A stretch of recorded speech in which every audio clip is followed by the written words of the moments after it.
Қайырлы күн, құрметті менің көрермендерім. Бүгінгі бағдарламада мен сіздермен осындай өте керемет, әдемі, өте оңай үйде бар заттармен жасалатын керемет бір пирогтың түрімен бөлісейін деп отырмын. Және де пирогымызды жасай отырып, әдеттегідей кереметтей өте мәнді, мағыналы қиссамды баяндап отырайын. Бүгінгі қиссамыздың тақырыбы Зұлқарнайын қиссасы. Зұлқарнайын жорықта бір қамалды ала алмайды.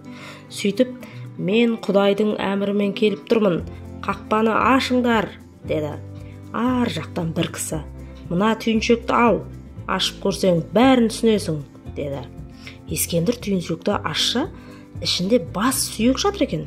Ол уәзірлерін жинап, мұның мәнісін сұрайды. Бір данышпан тұрып, сүйекті таразыға тартып көрейік, деді. Таразының бір басына сүйекті, екінші басына алтын күмісті салды. Сүйек ауыр тартты. Бүкіл әскердің сауыт, сайман, қару жарағын салды. Таразы тапжылмады. Жиналған жұрт мұнаны көріп қайран қалды. Ешкім шешімін таба алмады. Сол кезде Қызыр келіп, бас сүйектің көз қуысына бір уыс топырақ тастады. Бұған дейін былқ етпеген бас сүйек жоғары ауды. Ескендір, «Уа, Қызыр, неге бұлай болды?» деп сұрады. Қызыр, нәпсі билеген адам қомағай ашкөз болады. Өзі тоймастың көзі тоймайды.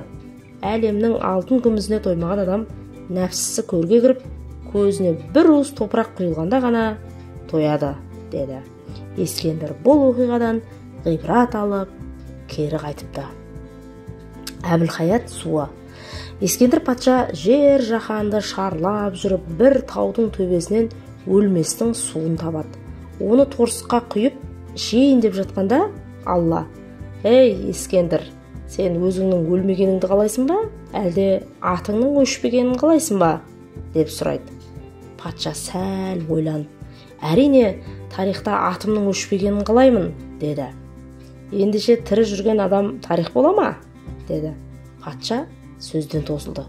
Өлместің суын тастай салып, кейін қайтады. Ескендірдің соңынан бір құзғын еріп жүреді екен.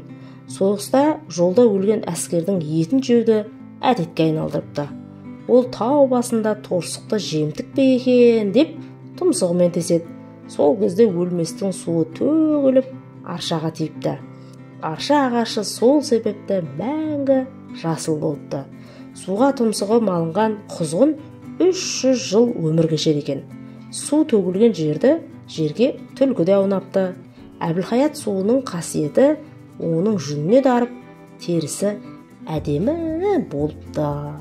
Деп, бүгінгі қиссамызды аяқтаймыз. Анығын Алла білет, кейінгі ұрпақ есті әңгіме айтпады демесін деп, осындай қиссалардан баяндап отырмыз. Және де достар, мінекей біздің кереметтей осындай өте әдемі алтын түстес пирогымыз дайын болды. Сіздер де жасап көріңіздер, өте оңай, үйде қолда бар заттармен жасалады. Ал достар, және де менің видеоларым, қиссаларым ұнаған болса, менің каналыма тіркеліп, лайк басып, комментарий жазып, өз ойларыңызды білдіре отырыңыздар. Және де достарыңызбен тарата жүріңіздер.